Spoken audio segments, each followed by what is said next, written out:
तो भाई लोग कैसे हो। आज मैं आप लोग के सामने लेके आया हूँ परियों की बेटी। चलिए कहानी स्टार्ट करते हैं। विदर्भ राज्य में चंद्रसेन नाम का एक राजा राज्य करता था। कई साल तक निसंतान रहने के बाद जब उसकी सुंदर रानी ने एक पुत्री को जन्म दिया तो वह खुशी से झूम उठा। रानी को पुत्री प्राप्ति का समाचार सुनकर सारी प्रजा में खुशी की लहर दौड़ गई। जगह जगह मिठाइयाँ बांटे जाने लगी, लोग नाचने झूमने लगे, एक दूसरे से खुशी की बातें करने लगे। सबसे ज़्यादा खुश थी बच्चे की माँ यानी रानी तारा। कितनी सुंदर है, इसका नाम चंद्रिका रखूंगी। राजकुमारी चंद्रिका का पहला जन्मदिन बड़ी धूमधाम से मनाया गया। उस दिन सारे राज्य में छुट्टी रखी गई ताकि सारे अमीर गरीब राजमहल में आकर राजकुमारी को आशीर्वाद दे सके। ठीक समय पर दरबार में उत्सव आरंभ हुआ। एक एक व्यक्ति आकर राजकुमारी को आशीर्वाद देने लगा। जीती रहो बच्ची, मेरी उम्र भी तुम्हें लग जाए। राजा समर सिंह महाराजा चंद्रसेन के मित्र थे। इस समारोह में भाग लेने के लिए वे अपने परिवार सहित आए थे। मैं राजकुमारी को देख कर आऊँ पिताजी। हाँ हाँ जरूर जाओ बेटे अमर। क्या तुम्हें राजकुमारी अच्छी लगी? बहुत अच्छी, प्यारी प्यारी। तभी हवा में उड़ती हुई दो परियों ने वहां प्रवेश किया। सभी लोग उन्हें देखकर आश्चर्यचकित रह गए। वे दोनों परियां राजकुमारी के पास आई। फिर उनमें से एक बोली, प्यारी राजकुमारी, तुम्हें मेरा आशीर्वाद है कि तुम रूपवती हो। तुम्हारे बाल सोने की तरह चमकीले हो, तुम्हारे होठों पर हमेशा हंसी रहे, गले में मधुर आवाज़ हो। तभी दूसरी परी ने कहा, और मेरा उपहार यह है कि ठहरो। अचानक कपकपा देने वाली एक जोरदार आवाज़ से वहां उपस्थित सभी लोग हक्का बक्का रह गए। तभी दरबार के बीचों बीच एक प्रकाश पुंज उभरा। दरबार में लटक रहे झाड़ फानूस किसी तूफानी हवा से हिलने लगे, बिजली की तरह गड़गड़ाहट सुनाई देने लगी। फिर उस प्रकाश पुंज के मध्य एक लंबा काला साया उभरने लगा। कुछ पल बाद ही वह साया एक परी के रूप में सामने आया। एक उपहार मेरा भी ले लो। अपने हाथ को 10 फुट लंबा करके काली परी ने राजकुमारी को आशीर्वाद देने की मुद्रा बनाते हुए कहा, यह जरूर गुणवती, रूपवती और सबकी चहेती होगी। लेकिन क्या? 16वां जन्मदिन पूरा होने के दिन सूर्य डूबते डूबते एक कपड़े सीने की मशीन के चक्के में इसकी उंगली फंस जाएगी और यह बेचारी मर जाएगी। कौन हो तुम? हमने तुम्हारा क्या बिगाड़ा है जो तुम इसे श्राप दे रही हो? मुझे नहीं जानते? आश्चर्य है, मैं काली परी हूँ रानी। मैं तालाब के पास वाले बरगद पर रहती हूँ। तुम्हारी सारी प्रजा मेरी पूजा करती है, मगर तुमने बेटी के जन्मदिन पर मुझे न बुलाकर मेरा अपमान किया है। ओह! सैनिकों, पकड़ लो इस दुष्ट परी को। तुम मुझे नहीं पकड़ सकते। इससे पहले कि सैनिक उसे पकड़ने के लिए आगे बढ़ते, काली परी ने अपना हाथ आगे बढ़ाया।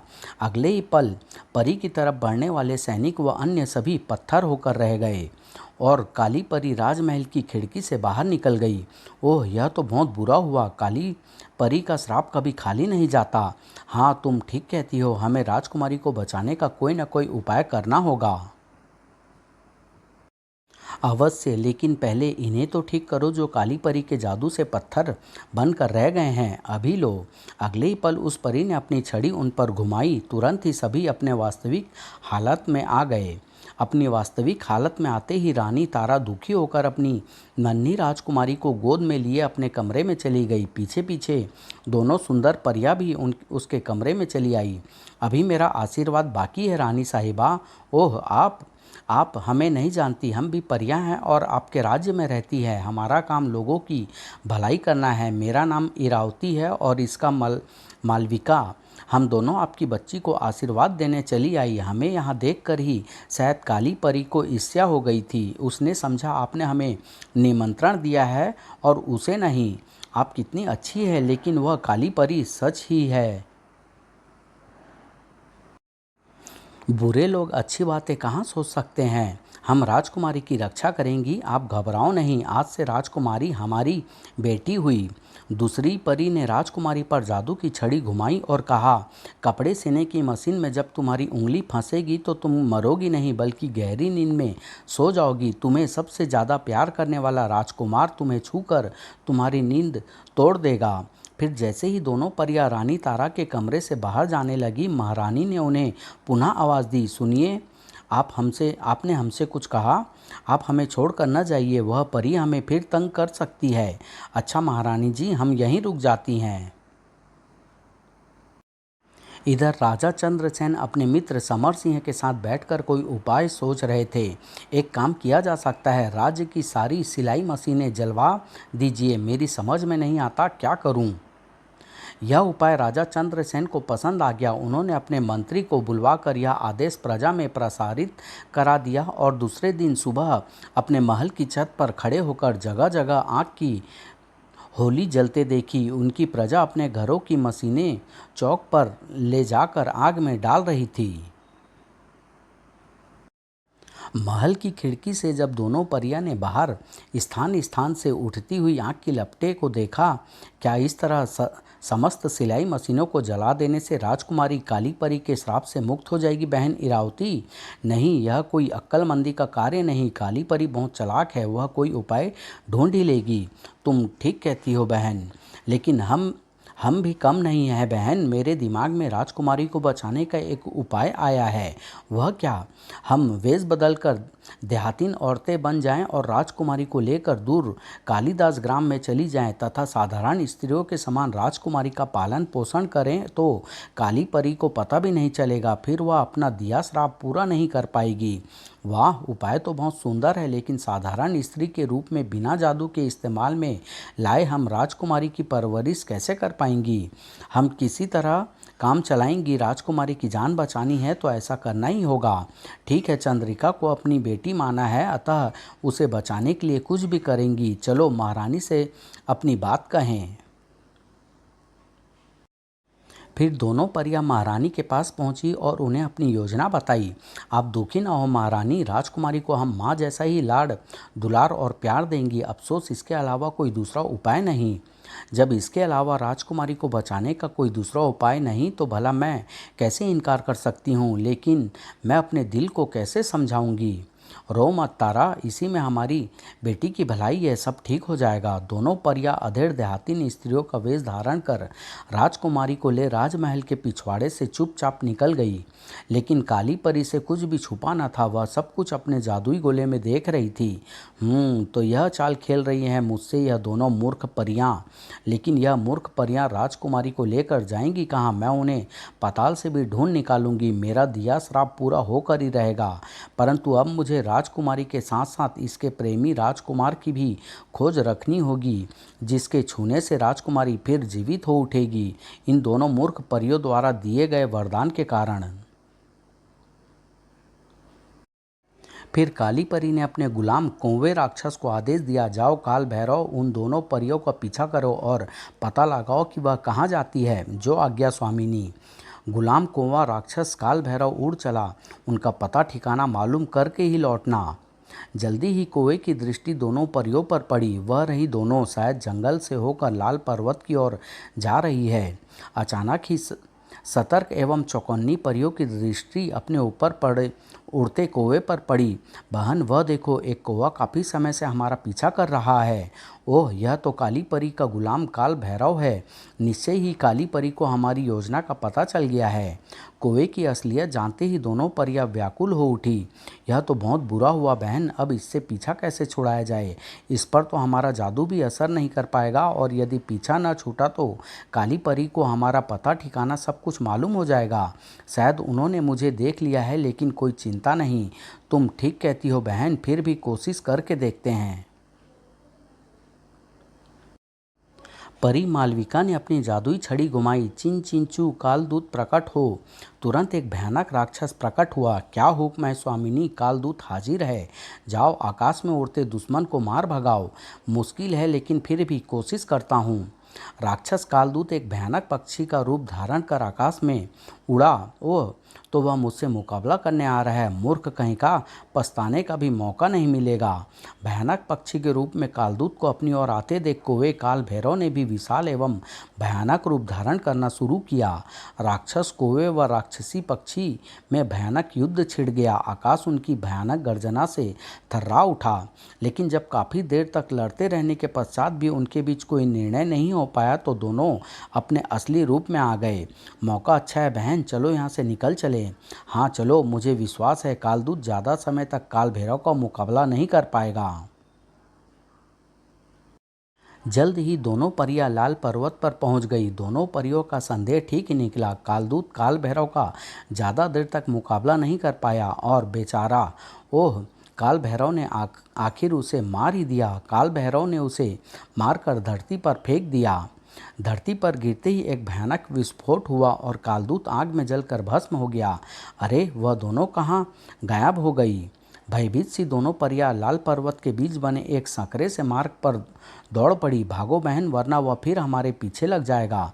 लेकिन हम उसकी नज़रों से बचकर जाएंगे भी कहाँ। दौड़ते दौड़ता सहसा परी इरावती की दृष्टि एक गुफा पर पड़ी। ठहरो बहन, वह देखो, कोई गुफा प्रतीत होती है। क्यों ना हम उसमें शरण लें। ठीक है, चलो, इसी समय यही उचित होगा।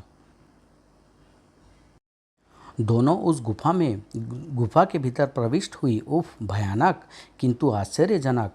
भीतर एक अत्यंत ही बूढ़ा तपस्वी समाधि में लीन था। वह अत्यंत ही वृद्ध साधु को देखकर उन्हें कुछ भय भी हुआ और आश्चर्य भी। बहन, मुझे तो डर लग रहा है, आओ यहाँ से लौट चलें।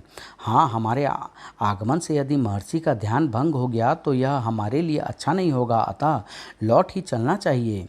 दोनों परियां वापस लौटने जा रही थी कि तभी साधु की आंखें खुल गई। ठहरो, अब क्या होगा बहन, यदि इन्होंने हमें श्राप दे दिया तो? उफ, आखिर वही हुआ जिसका कि मुझे डर था। हमारी वजह से महर्षि का ध्यान भंग हो ही गया। दोनों परियां तुरंत साधु के पैरों में गिर पड़ी और उनसे क्षमा मांगने लगी। हमें क्षमा कीजिए मुनिवर, यह भूल हमसे अनजाने में ही हुई है। घबराओ नहीं बेटी, तुमसे कोई भूल नहीं हुई। मुझे मालूम है कि तुम दोनों नेक एवं दयालु परी हो। तुम दोनों कहाँ से आ रही हो और कहाँ और क्यों जा रही हो, यह भी मुझे मालूम है। यदि आप सब कुछ जानते हैं तो हमारी मदद कीजिए मुनिवर। राजकुमारी की जान खतरे में है। काली परी के श्राप से हम इसे बचाना चाहती हैं। यह जानकर कि साधु सब कुछ जानते हैं, दोनों परियों ने उससे सहायता की प्रार्थना की। मैं सब जानता हूँ दयालु परियो, मैं राजकुमारी को काली परी के श्राप से मुक्त नहीं कर सकता। हाँ, यहाँ से निकल जाने में तुम्हारी मदद अवश्य कर सकता हूँ। वह कौवा राक्षस इससे आगे तुम्हारा पीछा नहीं कर पाएगा। हम आपकी आभारी होंगे मुनिवर। जाओ, तुम दोनों इस सुरंग में प्रविष्ट हो जाओ। सुरंग को पार करने के बाद तुम लाल पर्वत की दूसरी ओर पहुँच जाओगी, जहाँ से तुम्हें कालिदास ग्राम पहुँचने में ज़्यादा समय नहीं लगेगा। हम आपका यह आभार कभी नहीं भुला पाएंगे मुनिवर। दोनों परियां साधु से विदा ले सुरंग के भीतर प्रविष्ट हो गई। चिंता न करना बेटी, वह राक्षस लाल पर्वत को पार नहीं कर पाएगा। इधर जब काल भैरव दोनों परियों को खोजता हुआ लाल पर्वत के ऊपर पहुंचा, भयंकर अग्नि ज्वाला, मेरा शरीर जल रहा है। पर्वत से अचानक अग्नि की ऊंची ऊंची लपटें किसी स्रोत की तरह फूट पड़ी। भयभीत हो पुनः कुएं का रूप धारण कर काल भैरव वापस लौट पड़ा। यह आग की लपटें मुझे पर्वत पार नहीं करने देगी। कोशिश करूंगा तो जलकर भस्म हो जाऊंगा। लौटकर काली परी को खबर करूं। काल भैरव काली परी के पास पहुंचा। क्षमा क्षमा चाहता हूं काली परी। क्या हुआ काल भैरव, तुम भयभीत क्यों हो? असली रूप में आओ। काल भैरव असली रूप में प्रकट हुआ और सारा किस्सा कह सुनाया। लाल पर्वत से उठती भयंकर आग की लपटों ने मुझे आगे नहीं बढ़ने दिया। काली परी, विवश हो मुझे वापस लौटना पड़ा। ऐसा जान पड़ता है वहाँ कोई बड़ा जादूगर रहता है जिसने उन परियों की मदद की है। सब कुछ सुनकर काली परी क्रोध से पागल हो उठी। वह चाहे जो भी हो, हमारे मार्ग में आने की गुस्ताखी की सजा उसे अवश्य भोगनी पड़ेगी। तुम यहाँ ठहरो, मैं अभी आती हूँ। जो आज्ञा स्वामिनी। फिर दूसरे कमरे में प्रविष्ट हो काली परी अपनी जादुई गोले के निकट पहुंची। ए जादुई गोले, बता लाल पर्वत पर कौन जादूगर रहता है जिसने हमारे मार्ग में रुकावट डालने की मूर्खता की है। जादुई गोले पर लाल पर्वत का दृश्य घूम गया। अगले ही पल यह तो कोई पाखंडी साधु मालूम पड़ता है। ए गोले, बताया मूर्ख साधु कौन है। परंतु जादुई गोला सहसा बेजान हो गया। उसमें दिखाई देने वाला दृश्य भी गायब हो गया। अरे, मेरा जादुई गोला खामोश हो गया। जरूर कोई बात है। आज तक तो ऐसा कभी नहीं हुआ। निश्चय ही मेरे जादुई गोले से उस साधु की जादुई शक्ति ज़्यादा ताकतवर होगी। लेकिन कोई बात नहीं, मेरा जादुई पुतला अवश्य मेरे प्रश्नों का उत्तर देगा। काली परी एक अन्य कमरे में पहुंची। ऐ मेरे जादुई पुतले, तू बता लाल पर्वत पर रहने वाला साधु कौन है। जादुई पुतला बोला, वह साधु गोरखनाथ है। उन्होंने अमर शक्ति हासिल की हुई है। उसकी मौत का राज उनकी सीमा में तुम्हारी जादुई ताकत उनका कुछ नहीं बिगाड़ सकती। लेकिन मैं अपनी पैशाचिक शक्तियों से उसे मारने में समर्थ हूँ। ऐसी भूल करने की मूर्खता मत करना काली परी, वरना अपनी समस्त जादुई शक्ति खो बैठोगी। ओह, फिर तुम ही कोई उपाय बताओ मेरे जादुई पुतले, लाल पर्वत को कैसे पार किया जाए। यदि राजकुमारी का पता न चला तो कौन मेरी पूजा करेगा, कौन मेरी शक्ति को मानेगा। लोग मेरी खिल्ली उड़ाएंगे। उचित समय का इंतजार करो काली परी। एक दिन तुम्हें एक राजकुमार मिलेगा। वही तुम्हें न केवल लाल पर्वत पार कराएगा बल्कि राजकुमारी तक पहुँचने का भी मार्ग दिखाएगा। लेकिन ध्यान रहे, वह वही राजकुमार होगा जिसके छूने से तुम्हारी श्रापग्रस्त राजकुमारी पुनः जीवित हो उठेगी। ओह, कहकर पुतला खामोश हो गया और काली परी सोच में डूब गई। फिर समय का चक्र घूमता रहा। साल पर साल गुजरते चले गए। 15 साल गुजर गए। 16वां साल भी आरंभ हो गया। लेकिन जादू के पुतले के कहे अनुसार वह अज्ञात राजकुमार अभी तक मुझे नहीं मिला।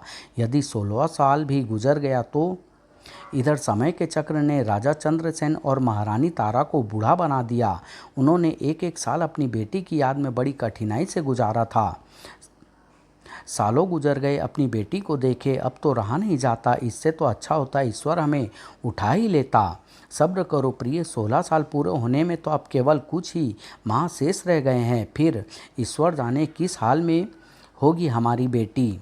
उधर कालिदास ग्राम की एक छोटी सी झोपड़ी में पली राजकुमारी चंद्रिका एक सुंदर युवती बन गई थी। उसके 16वें वर्ष पूरे होने में अब केवल कुछ ही माह शेष थे। बीत गई है रतियाकारी, कितना मधुर कंठ है। दोनों परियां यानी परी मालविका और इरावती ने उसे बड़े लाड प्यार से पाला था। फिर देखते ही देखते शेष माह भी बीत गए। कल राजकुमारी का 16वां जन्मदिन है। हाँ, हमारी मेहनत बेकार नहीं गई। ईश्वर करे कल का दिन और सकुशल बीत जाए। इधर राजा समर सिंह का बेटा राजकुमार अमर सिंह भी जवान हो चुका था। पिताजी, मैं शिकार पर जाने की आज्ञा चाहता हूँ। जरूर जाओ बेटे, लेकिन जरा जल्दी लौटना बेटे। राजकुमार अमर सिंह के जाने के पश्चात बेटा जवान हो चुका है। आर्य, न जाने हमारे बेटे की मंगेतर राजकुमारी किस अवस्था में होगी। कल उसकी 16वीं वर्षगांठ है। रानी, ईश्वर से प्रार्थना करो कि कल का दिन भी सकुशल गुजर जाए। उसके बाद काली परी के श्राप का कोई भय नहीं रह जाएगा। ईश्वर से तो मैं दिन रात बेटी चंद्रिका की सकुशलता की प्रार्थना करती रहती हूँ। हाँ आर्य, क्या कल आप अपने मित्र राजा चंद्रसेन के यहाँ जाएंगे। अवश्य, तुम और युवराज भी हमारे साथ होंगे। कल के दिन का तो हम वर्षों से इंतजार था। इधर राजकुमार अमर सिंह अपने सैनिकों के साथ शिकार खेलने के लिए एक जंगल में पहुंचा। युवराज, देखिए वह रहा हमारा शिकार, अति सुंदर, पीछा करो। राजकुमार अपने सैनिकों के साथ उस हिरण का पीछा करने लगा। तभी मारे गए। अरे, शेर के गुर्राने की आवाज़, सावधान, निकट ही शेर है। लेकिन इससे पहले कि राजकुमार और सैनिक शेरों के होने की सही दिशा का अनुमान लगा पाते, शेर और शेरनी के एक जोड़े ने उन पर आक्रमण कर दिया। बचाओ, घबराओ नहीं, मुकाबला करो। कोई उपाय न देख राजकुमार ने झट म्यान से तलवार खींच ली। परंतु उसी समय राजकुमार का घोड़ा बिदक कर द्रुत गति से एक दिशा में दौड़ पड़ा। बचाओ, रुक जाओ शेखू, लगता है तुम डर गए हो। काफ़ी समय तक लगातार दौड़ते रहने के पश्चात जब घोड़ा रुका, यह स्थान तो अनजान है, न जाने कहाँ आ पहुँचा हूँ। सांझ भी होने वाली है, क्या करूँ। उधर काली परी अपने जादुई पुतले के सामने खड़ी कह रही थी, ए जादुई पुतले, कल 16 साल पूरे हो जाएंगे। वह राजकुमार तो अभी तक मुझे नहीं मिला, आखिर कब आएगा वह उचित समय? वह समय आ गया है काली परी, जाओ जाकर अपने जादुई गोले में देखो। काली परी तुरंत अपने जादुई गोले के पास पहुंची। मेरे जादुई गोले, बता वह राजकुमार मुझे कहाँ मिलेगा? तुरंत ही जादुई गोले में जंगल का दृश्य उभरा। तो यह है वह राजकुमार, अभी फंसाती हूँ इसे अपने जाल में। और अगले ही पल काली परी अपने जादू के जोर पर जंगल में जा पहुंची। अब तो भूख और प्यास सहन नहीं होती, न जाने कब खत्म होगा जंगल। वह इधर ही आ रहा है, उसे प्रभावित करने के लिए एक कमज़ोर बुढ़िया का ही रूप उचित रहेगा। काली परी ने तुरंत ही एक कमज़ोर बुढ़िया का रूप धारण किया और लाठी टेकती हुई राजकुमार के सामने से होकर गुजरने लगी। अरे यह बूढ़ी कमज़ोर औरत कौन है? रोकूं, शायद सहायता कर सके। ठहरो दादी माँ। काली परी तो चाहती ही यही थी, लेकिन अपनी प्रसन्नता को छुपाते हुए बोली, तुम कौन हो बेटा और क्या चाहते हो मुझ अभागिन से? मैं राजकुमार अमर सिंह हूँ, मार्ग भटक गया हूँ, क्या आप मेरी मदद कर सकती हैं दादी माँ? फिर राजकुमार ने उसे आप बीती सुना दी। राजकुमार की सारी कहानी सुनने के पश्चात काली परी बोली, अवश्य बेटा, लेकिन रात होने वाली है, ऐसे में तुम्हारा घर वापस लौटना मुमकिन नहीं, मार्ग खतरों से भरा है। यदि तुम चाहो तो रात मेरी छोटी सी झोपड़ी में रह सकते हो, खा पी कर सुबह चले जाना। मुझे कोई इनकार नहीं दादी माँ, आप बहुत नेक दिल हैं। राजकुमार इसके लिए सहर्ष तैयार हो गया। काली परी उसे लेकर अपनी झोपड़ी में पहुंची और उसे पेट भर भोजन कराया। वाह कितना स्वादिष्ट भोजन है, क्या तुमने अपने हाथ से बनाया है दादी माँ? हाँ बेटे। खा पीकर राजकुमार गहरी नींद सो गया। आखिर मेरे बिछाए जाल में फंस ही गया, कल इससे कहूँगी लाल पर्वत के पार जाने के लिए सुबह होने पर। अच्छा दादी माँ, अब मुझे आज्ञा दो, आपका यह उपकार मैं जीवन भर नहीं भूलूंगा। मेरे योग्य कोई सेवा हो तो कहो।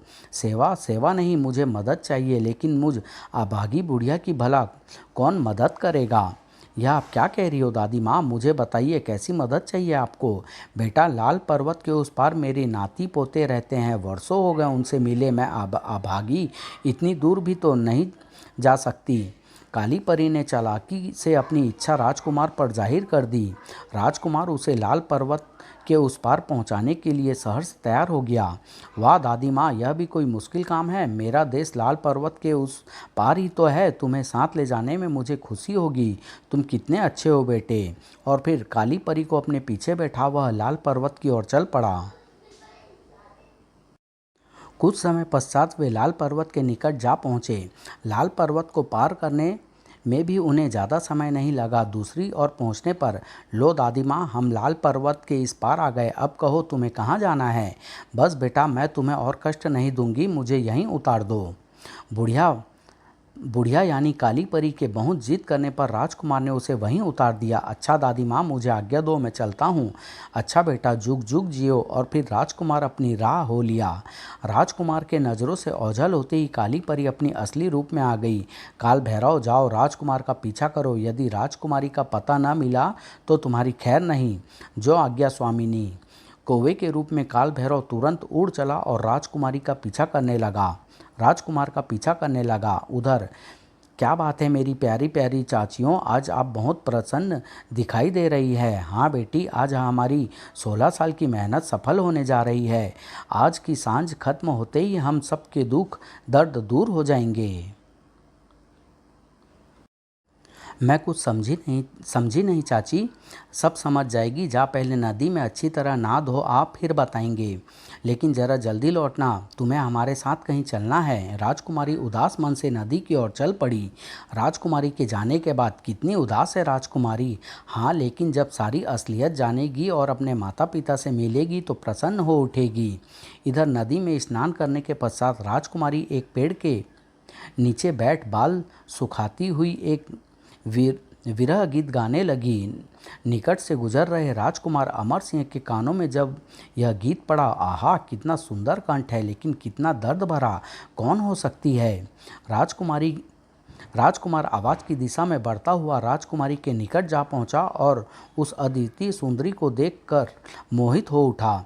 ए सुरीले कंठ की मलिका, मैं तुमसे विवाह करना चाहता हूँ। अरे यह तो वही है जो रोज़ मेरे सपनों में आता है, मेरे सपनों का स्वामी। मन ही मन राजकुमारी भी राजकुमार पर मुग्ध हो उठी। लेकिन मेरी चाचियों ने मुझे जल्दी आने को कहा था, मैं जा रही हूँ, पास ही झोपड़ी में रहती हूँ। अब तो हम जा रहे हैं सुंदरी, लेकिन सांझ को हम तुमसे मिलने अवश्य आएंगे। तुम्हारी चाचियों से अपने विवाह की बात भी करेंगे। झोपड़ी में पहुंचकर राजकुमारी ने दोनों परियों को अजनबी युवक से हुई मुलाकात की सारी बात बता दी। सब कुछ सुनकर दोनों परियां बोली, सुनो बेटी, तुम कोई साधारण लड़की नहीं बल्कि राजा चंद्रसेन की लड़की राजकुमारी चंद्रिका हो, और बचपन में ही तुम्हारी सगाई राजकुमार अमर सिंह से हो चुकी है। उसके बाद उन्होंने राजकुमारी चंद्रिका को सारी असलियत बता दी।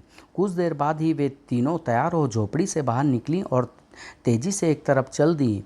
तो यह बात है, इतने सालों से यहाँ छुपी बैठी थी, अब राजमहल जा रही है। जल्दी चलूं और काली परी को सब कुछ बताऊं। लेकिन राजकुमारी के साथ साथ दोनों परियों को इस बात का तनिक भी गुमान नहीं था कि झोपड़ी की छत पर कुएं के रूप में बैठा काल भैरव उनकी सारी बातें सुन चुका है। लौटकर काल भैरव ने काली परी को सारा किस्सा कह सुनाया। शाबाश काल भैरव, अच्छी खबर लाए हो। राजकुमार अमर को बाद में देखूंगी, पहले राजमहल पहुंचकर राजकुमारी और उन दोनों मूर्ख परियों की खबर लूं। फिर काली परी आकाश में उड़ चली। इधर राजकुमार अमर जब राजमहल पहुंचा, राजकुमार, मेरे लाल, माँ, पिताजी कहाँ चले गए थे तुम बेटा? हमारा तो चिंता के मारे बुरा हाल था।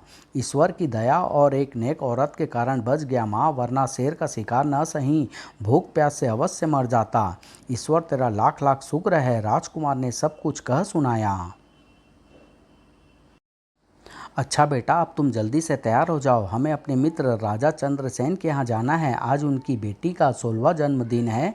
तुम राजकुमारी चंद्रिका को तो नहीं भूले होगे? हाँ बेटे, आज का दिन गुजरते ही काली परी के श्राप से मुक्त हो जाएगी। उसके बाद तुम्हारी शादी चंद्रिका से खूब धूमधाम से होगी। नहीं नहीं, ऐसा नहीं हो सकता। मैं तो अपना सब कुछ उस अजनबी सुंदरी पर न्यौछावर कर चुका हूँ। सांझ को उससे मिलने भी जाना है। तुम चुप क्यों हो गए बेटा? मेरा स्वास्थ्य ठीक नहीं है पिताजी, न जाने के लिए क्षमा चाहता हूँ। उधर राजा चंद्रसेन की राजधानी में सबको पता था कि आज शाम के बाद काली परी के श्राप का समय निकल जाएगा, तब राजकुमारी लौट आएगी। अतः सभी प्रसन्न थे और बधाई देने के लिए चंद्रसेन के किले में एकत्रित हो रहे थे। और राजमहल के भीतर बधाई देने वालों में राजा समर सिंह भी अपनी पत्नी के साथ वहां मौजूद था। ईश्वर यह दिन भी सकुशल निकालेगा मित्र, लेकिन तुम्हें अपना वचन तो याद है ना? बिल्कुल, मेरी बेटी का विवाह तुम्हारे बेटे से ही होगा। उधर पीछे के रास्ते से दोनों परियां राजकुमारी चंद्रिका को लेकर राजमहल के एक विशेष कमरे में पहुंची। तुम यहीं रहना, हम तुम्हारे पिता को सूचना देने जा रही है। जब तक सूर्य डूबकर रात ना हो जाए, इस कमरे से बाहर ना निकलना, जैसा आप कहें। लेकिन रात तक यदि हम राजकुमारी को उनके सामने नहीं ले जा पाई, तब भी तो वे दम तोड़ देंगे। हाँ, अब एक ही उपाय रह गया है कि जब तक राजकुमारी को इसका कथित प्रेमी आकर छू न ले, हम सभी को जादू से गहरी नींद सुला दें। आपस में विचार विमर्श करने के पश्चात दोनों परियों ने छोटी तितलियों का रूप धारण किया और उड़ती हुई चारों तरफ अपनी जादुई छड़ी घुमाने लगी। सभी को गहरी नींद सुला दो ए सितारों। तुरंत ही समय जैसे रुक गया और सभी गहरी नींद सो गए। उसके बाद दोनों परियां फिर अपने असली रूप में आई। राजकुमारी कह रही थी कि उसका सच्चा प्रेमी सांझ ढलने पर झोपड़ी में उससे मिलने आएगा। हाँ, हमें तुरंत कालिदास ग्राम पहुंचना चाहिए, सांझ होने में ज़्यादा विलंब नहीं। उधर सांझ होते ही राजकुमार उस झोपड़ी के द्वार पर पहुंच गया जिसके बारे में राजकुमारी ने उसे बताया था। द्वार बंद है, शायद भीतर वह मेरी प्रतीक्षा कर रही है। राजकुमार ने द्वार खटखटाया। अंदर आ जाओ। वह आ गया है। अंदर आते ही दबोच लेना, संभलने ना पाए, बहुत बहादुर है। लेकिन भीतर मौजूद थी काली परी अपने राक्षस गुलामों के साथ। और राजकुमार जैसे ही दरवाज़ा धकेलकर भीतर प्रविष्ट हुआ, कौन हो तुम शैतान? छोड़ो मुझे, वह सुंदरी कहाँ है? आखिर फंस ही गए मेरे जाल में, ले चलो इसे। काली परी राजकुमार को लेकर एक ऊंचे पहाड़ की चोटी पर बने पुराने किले में पहुंची और राजकुमार को अपने किले के एक तहखाने में डाल दिया। आखिर तुम कौन हो और क्या चाहती हो? मेरी यह दशा क्यों कर रही हो? वर्षों पहले किसी को दिए अपने श्राप को पूरा करने के लिए। उसके बाद काली परी ने उसे सारी बात बताते हुए अंत में कहा, एक राज की बात बता दूं, जिस बुढ़िया को तुमने लाल पर्वत पार कराया था वह मैं ही थी, काली परी। और जिस सुंदरी से तुम कालीदास ग्राम में मिलने आए थे वह तुम्हारी ही मंगेतर राजकुमारी चंद्रिका थी, जो इस समय अपने महल में चिर निद्रा में सोई हुई है। अब तुम उससे कभी नहीं मिल पाओगे। ओह दुष्ट परी, मैं तुम्हारा खून पी जाऊंगा। फिर काली परी सहसा ही अदृश्य हो गई। हे ईश्वर, कैसे मिलेगा इस मुसीबत से छुटकारा? कब दिला पाऊंगा मैं अपनी प्रेयसी चंद्रिका को चिर निद्रा से मुक्ति? इधर दोनों परियां जब झोपड़ी में पहुंची तो उनकी नज़र जमीन पर पड़ी एक टोपी पर पड़ी। यह टोपी जरूर राजकुमारी के प्रेमी की है। लगता है काली परी यहाँ हमसे पहले ही पहुंच गई और उसे पकड़ कर ले गई। अवश्य वह उसे ऊंचे पहाड़ पर स्थित अपने गुप्त किले में ले गई होगी। हमें तुरंत वहां चलना चाहिए। दोनों परियां उस पहाड़ पर पहुंची जहां काली परी का गुप्त किला था। पहाड़ों के मध्य गहरी खाई थी। वह रहा काली परी का किला। चलो हम मक्खी का रूप धर कर वहां चलें। हाँ, तब हमें कोई नहीं देख पाएगा। फिर दोनों परियां मक्खी का रूप धारण कर किले के भीतर राजकुमार को खोजते खोजते उस तहखाने में जा पहुंची जहां राजकुमार अमर सिंह बंदी था। मक्खी के रूप में ही उन्होंने अपनी जादुई छड़ी घुमाई और राजकुमार के बंधन टूट गए। अरे, मैं मुक्त कैसे हो गया? सहसा राजकुमार की दृष्टि अपने इर्द गिर्द चकराती सुनहरी मक्खियों पर पड़ी। ओह सुनहरी मक्खियाँ, तुम राजकुमार अमर सिंह हो ना? हाँ, लेकिन आप लोग कौन हैं? हम दोनों परियां हैं। विवश होकर हमें यह रूप धारण करना पड़ा है। फिर परियां ने राजकुमार को सारी कहानी सुना दी। उसके पश्चात वे बोली, अब समय मत गंवाओ राजकुमार। यदि अपनी प्रेयसी की जिंदगी चाहते हो तो सामने पड़ी सच्चाई की तलवार एवं अच्छे कर्मों की ढाल उठाओ और इस रास्ते से बाहर निकलो। हम किले के नीचे तुम्हें मिलेंगी। मैं राजकुमारी के लिए अपनी जान पर खेल जाऊंगा। शाबाश, अब बहादुरी से आने वाले खतरों का सामना करते हुए किले से बाहर निकलो। फिर तलवार और ढाल संभाल राजकुमार जैसे ही द्वार से बाहर निकला, भयानक सांप और अजगरों ने उस पर आक्रमण कर दिया। सांपों और अजगरों को समाप्त कर राजकुमार आगे बढ़ा, लेकिन तभी पहरेदार राक्षसों ने उसे चारों तरफ से घेर लिया। उनमें भयानक युद्ध होने लगा। परंतु जल्दी ही राजकुमार उन्हें समाप्त कर आगे बढ़ा। यह हमारे लिए बहुत ही खतरनाक होता जा रहा है। काल भैरव, उसे मार डालो। जो आज्ञा। अगले ही पल वह भयानक एवं विशालकाय कुआं, लेकिन राजकुमार के हाथ में थमी सच्चाई की तलवार के सामने काल भैरव भी नहीं टिक पाया और राजकुमार के हाथों मारा गया। राजकुमार और आगे बढ़ा, तभी उसकी दृष्टि एक तरफ भयभीत सी खड़ी काली परी पर पड़ी। ठहर जा दुष्ट परी, आज तू भी मेरे हाथों नहीं बचेगी। नहीं। राजकुमार का रौद्र रूप देखकर काली परी भयभीत हो भाग खड़ी हुई और किले की छत पर जा पहुंची। दुष्ट काली परी, इस ढाल और तलवार के रहते तुम्हारा जादू मेरा कुछ नहीं बिगाड़ सकता। आज तुम्हारी मौत निश्चित है। राजकुमार ने काली परी को मारने के लिए तलवार उठाई, लेकिन तभी तेज हवा चलने के साथ साथ भयानक ढंग से बिजली कड़कने लगी। कोई और उपाय न देख काली परी भयंकर अजगर का रूप धारण कर राजकुमार पर टूट पड़ी, परंतु राजकुमार जरा भी भयभीत नहीं हुआ। उसने सच्चाई की तलवार के एक ही वार से अजगर का शरीर 2 टुकड़ों में विभाजित कर दिया। दूसरे ही क्षण अजगर के स्थान पर काली परी मरी पड़ी दिखाई दे रही थी। आखिर इसे अपने किए की सजा मिल ही गई। अब जल्दी बाहर निकलूं। राजकुमार जैसे ही किले से बाहर निकला, उसे दोनों परियां आती दिखाई दी। मुबारक हो राजकुमार, परंतु अब देर न करो। चलो हमारे साथ, हमें शीघ्र से शीघ्र राजमहल पहुंचना है। ठीक है, चलिए, मैं तैयार हूँ। दोनों परियां राजकुमार को लेकर जब उस कमरे में पहुंची जहां राजकुमारी चंद्रिका चिर निद्रा में सोई हुई थी। उठो स्वप्न सुंदरी, मैं आ गया। और राजकुमार के छूते ही राजकुमारी की चिर निद्रा टूट गई। आह, मैं कितनी गहरी नींद सो गई थी। बेटी, यही है तुम्हारे मंगेतर राजकुमार अमर सिंह। अब नीचे चलो, सब हमारा इंतजार कर रहे हैं। फिर राजकुमार और राजकुमारी जैसे ही नीचे उतरे, राजकुमारी श्राप मुक्त हो गई। बेटी राजकुमारी जिंदाबाद, राजकुमार अमर सिंह अमर रहे। उसके बाद सब प्रसन्नतापूर्वक रहने लगे। समाप्त।